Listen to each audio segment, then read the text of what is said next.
Hello, hello, it's your Uncle Jerry here with another update from Crossroads Fine Foods and Crossroads Wine and Spirits here in Grand Junction, Colorado. Now, this next week for seafood, we're going to be bringing in stone crab claws. They're not easy to get. You better get your orders in by Tuesday because I'm not going to order more than we're going to sell. For those of you who don't appreciate stone crab claws, we're going to do the New England Clam Bake also. So we'll have scallops, cod, flounder, sole, frozen lobster meat. We actually keep that around in the store. Pretty much the whole 9 yards we do from New England, including mussels and clams. So remember, get your orders in by Tuesday for both the stone crab claws and the New England Clam Bake. Try to remember, we're a seafood cooperative. You cooperate by speaking with us and placing your orders early in the week, and we fly it in fresh from the coast so that you can enjoy it for the weekend. So let's move on to the beer cave. Hey, Alex, what's going on in the cave these days? We got a lot of new bombers in the store. Well, where do you want to start? Out of Seattle, Washington, we have two new bombers from Elysian Brewing. We have the Valhalla Red IPA. It's part of their Manic IPA series. And we also have the Avatar Jasmine IPA. So what'd you think of the Jasmine? It's kind of a mild IPA. It's not overly hoppy. The Jasmine has a golden copper color with a very lively head. It definitely has a nice floral nose to it. The Jasmine flavor definitely dominates. Yeah, I noticed the IBUs on it's about 40, so it's a easy IPA. Actually, I think it would be an IPA on training wheels for somebody that wanted to try IPAs that hasn't done them before. I would have to agree. Overall, it's a very well-balanced IPA.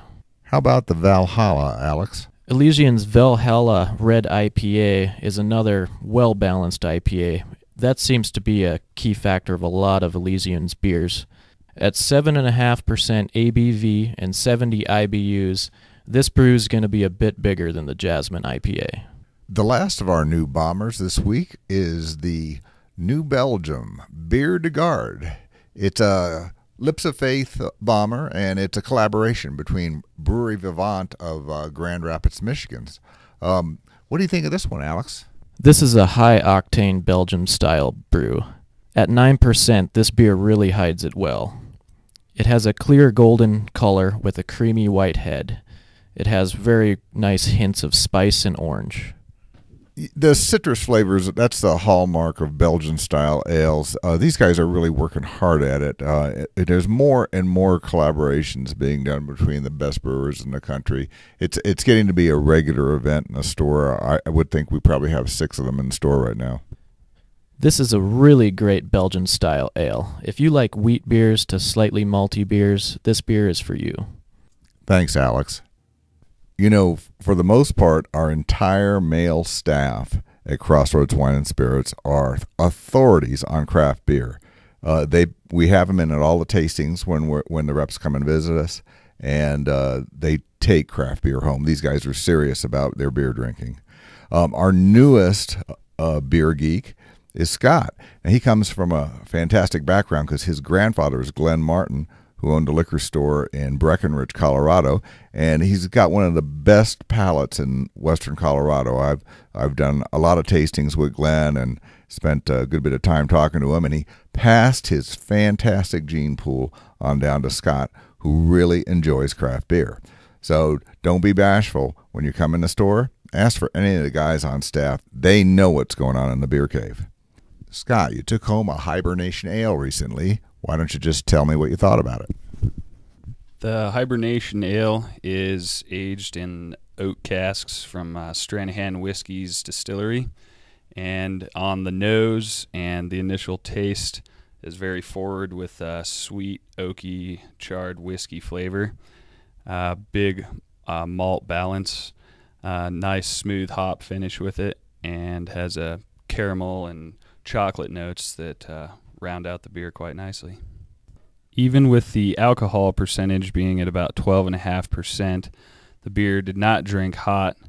It was actually exceptionally smooth and well balanced. I guess you could say it's a winter warmer. Yeah, the funny thing about Stranahan barrels, they keep popping up in the industry, whether it's distilling. I know that Montana uses Stranahan barrels for their rum. And now we're seeing Stranahan barrels used to age Great Divide Hibernation Ale, a high-octane winter warmer that probably is just perfect for the flavor profile you get out of a Stranahan barrel. So let's just wrap this up. Remember, stone crab claws, very difficult to get this year. There's a shortage in Florida, and we'll be lucky to get 1 or 2 shipments for this season.